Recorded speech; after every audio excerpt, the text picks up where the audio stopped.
$325 million offered to somebody? I don't know. It depends on who the player is. Who's the player, Mike? Your shortstop. I mean, pay him 400.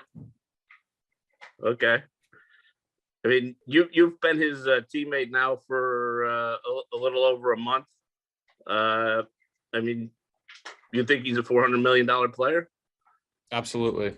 No question about it. He's not only is he a superstar on the field, he pays attention, he works hard, he cares about his teammates, and he not only does he have the quantifiable numbers of a superstar, he has the X factor, and what he brings to a clubhouse is tremendous and can't be measured, along with his superstar talent. And I hope they pay him $400 million, and he's worth every penny of what he decides. And again, that's his personal decision, but I think that he's a superstar. I've always known he was an unbelievable player, but the amount of intangibles that man has is special. Also, he's young, and what he can bring to a club for a very, very long time is I can't even imagine what the potential he could help out for the future. So pay him $400 million. Absolutely. Thank you. Your next question comes from Justin Toscano. Hey, Pete, when we heard about Lindor from Louis or others, we heard about his work ethic. How did you see that show through in camp? In what ways?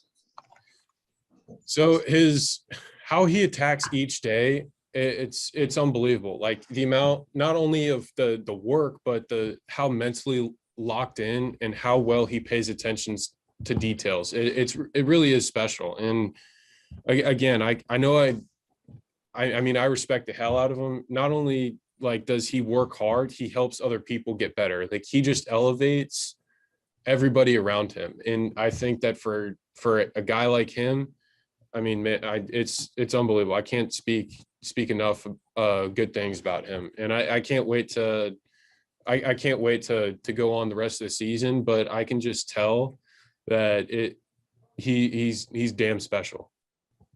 And on a separate topic, you guys have been a trendy pick to win the division, have received a lot of preseason hype. What do you make of that, and how do you handle it?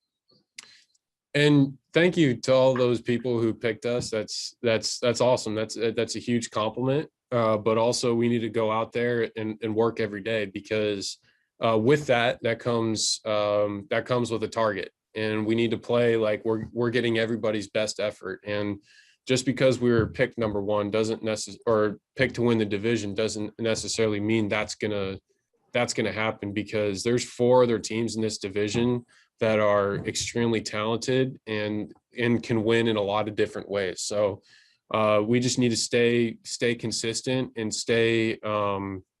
we just need to be on the attack all the time and take whatever we can and do one day at a time, win one game at a time. And that's awesome, but it's nice, but it doesn't necessarily mean a whole lot, because we need to go out there and do it. Right. Thank you. Of course. Next question comes from Dave Lennon. Hey, Pete, you kind of touched on this with Mike a little bit, but just kind of give us an idea when something big like this is going on with a big player for the team like Lindor. Does the whole team kind of have like a rooting interest to kind of, whether it's talking about it or wanting to get it resolved so you guys can kind of move on together and know your future? Give us kind of an idea of how you guys look at it. Honestly, we haven't talked about it at all in the clubhouse. I mean, I know like the team and his agent and his camp, people in his camp have been going back and forth. That's their job. Our job is to go on the field and focus on what we have to do. And for me, it'd be awesome to have him long term, but at the end of the day, that's his decision, and I want whatever best is for Francisco. If he thinks that taking a deal and having a deal here is best, that's fantastic, because he's a hell of a player and I'd love to have him. But I want him, as long as he's happy and he wants to be where he wants to be, then that's the most important thing. So I want the absolute best for that guy no matter what. And I think that I mean, for me, that's all that matters. And I care for what he wants and what's best. And just for you, Pete, I mean, you told us at the beginning of spring that you really liked where you were at, where your head was at, where you were doing in shape wise. And then you went out and had a great spring and kind of made those words kind of a good prediction. And how can you describe on how you felt during the spring now that it's over, and just how you feel going into the season all around, mentally, physically? It seems like you're primed for a good year.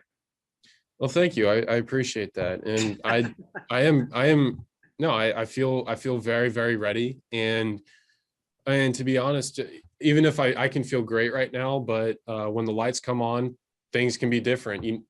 We are facing Cy Young winner Max Scherzer on Thursday. So I'm excited. And I just want to be able to go out there, compete, and get that first win under our belt. And I feel great.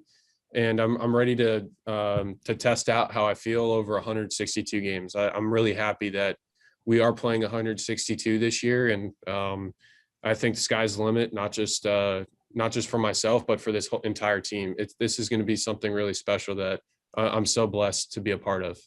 Okay. Thanks, Pete. Yeah. Your next question comes from Anthony DeComo. Hey, Pete, to follow up on that, you set a high bar in your only other full season in which you hit 53 homers. I'm curious, going into this one, what is a reasonable goal for you homer-wise? I don't know. I said I wanted to drive in 130 RBIs, and that's my goal for this year. No home run goal? If I hit the ball, it's going to go a long way. If I hit it hard, it'll go a long way. And if it happens to go over the fence, great. And if it happens to go down the line or in the gap somewhere, I mean, I'm just focused on swinging at pitches in my zone and hitting it hard. And if it goes over the wall, fantastic. But I know if I hit it hard, it's got a really good chance to go over the wall. So the biggest thing for me, I just want to focus on getting my guys in. That's RBIs. That's being in the middle of the lineup. That's my job. Separately, you've been one of the most outspoken guys in favor of the black jerseys. Now that they are officially back, what was maybe some of the clubhouse banter reaction about them today? Everyone was like, let's fucking go. It was awesome. Like, it was like everybody's fired up, and I hope the Mets fans are fired up too, because it's going to be special. I'm excited for the Friday Night Blacks, and it's going to be a party on Friday night, and it's going to be fun. Thank you. Of course. Your next question comes from Ed Coleman. Hi, Pete. A couple of questions for you. One on Francisco. He's brought such good vibes to the team, and he's mentored people, and we've kind of seen from a distance how he's fit in and how he's worked out with you guys. Do you view it as a disappointment if he doesn't sign and goes to free agency? No, absolutely not. I don't view that as a disappointment at all, because yeah, we have him now, but if he were to choose to go to free agency, and if he feels that's the best business decision for him, then more power to him. I'd be happy if we were to get him, but also I'd be happy if he were to exercise his right to become a free agent after this year. And especially now in this game, it's tough for a guy to get to free agency, and I'd be happy either way. And all I want is what's best for him. Whatever he thinks is his best business decision, I'm backing him 100%. So, I mean, he's an outstanding teammate, and I at the end of the day, I just want whatever best is Francisco and his family. So I think that if we were to get him, I'd be so stoked to be his teammate for an extended period of time, and that'd be a blessing. But also for him, I have to understand what he has to do on the business side of it, because as athletes, we have a short amount of time, and if he wants to maximize what he's got, then more power to him. And at the end of the day, that's his right, and I would respect him either way. Gotcha. And secondly, you spent a lot of time on this as a team this spring. Why are you a better defensive team now, and why are you a better defensive team on the infield in particular? I mean, we have, I feel like a lot of guys individually took this off season and really got better on their own physically and mentally. But I think having new additions like Kevin Pillar, Albert Armora, and having guys obviously like Francisco Lindor, James McCann, and guys, I mean, and having our core group of guys come back in great shape and more sharper and more sharp and ready to go. It's really special because our group has been gelling really well together, and it's going to be special because having the new additions and having like the good core group of guys, I feel like all of us are pushing each other in a very positive way, and we're all working together to bring everybody up together. And I feel like our group right now, it's working together extremely well, and I'm really excited because we keep pushing each other, and the better and better and the more time that we get on, I feel like the more we're going to continue to work well and keep bringing each other up and raising our level of play together, which is great. Thanks, Pete. Of course. Next question comes from Ken Davidoff. Hey, Pete, just a follow-up on the black jerseys. I think you might be breaking some news here. Friday night home games, is that the plan? Yeah, I know what you're doing there. Yeah, I wish it's one team left out of the Big Ten. That's it, and it's this team. But yeah, Friday night blacks at home. It's gonna be fun. So mark it in your calendars.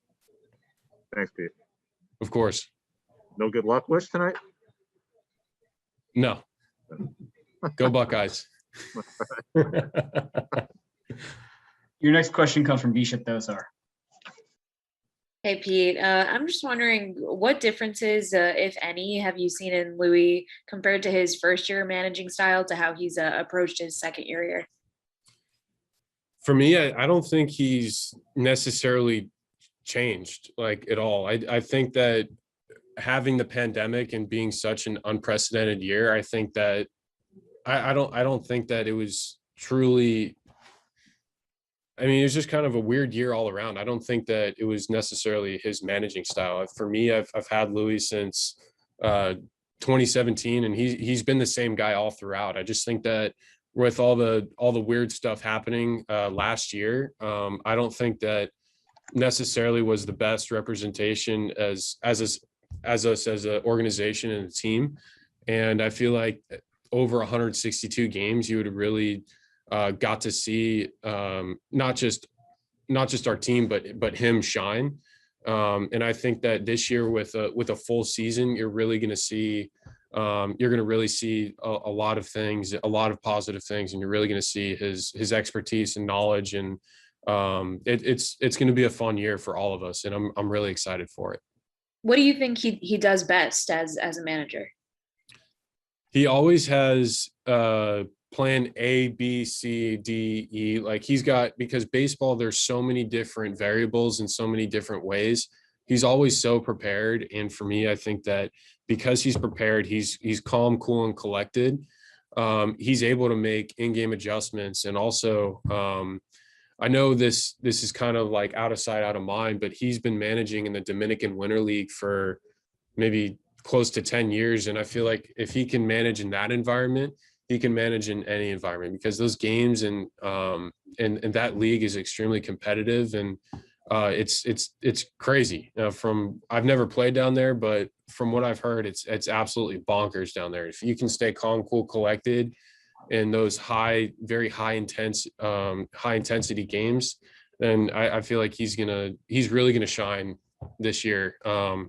I feel like for a lot of people, the 60-game season, you couldn't really see the whole sample size. So I think that this year, a lot of really amazing things is going to happen. He's going to show a lot. Thank you. Of course. Pete, thank you very much for your time today. All right, LFGM. Thanks, guys. Members of the media, please remain in the Zoom room for Jacob deGrom shortly. Thank you.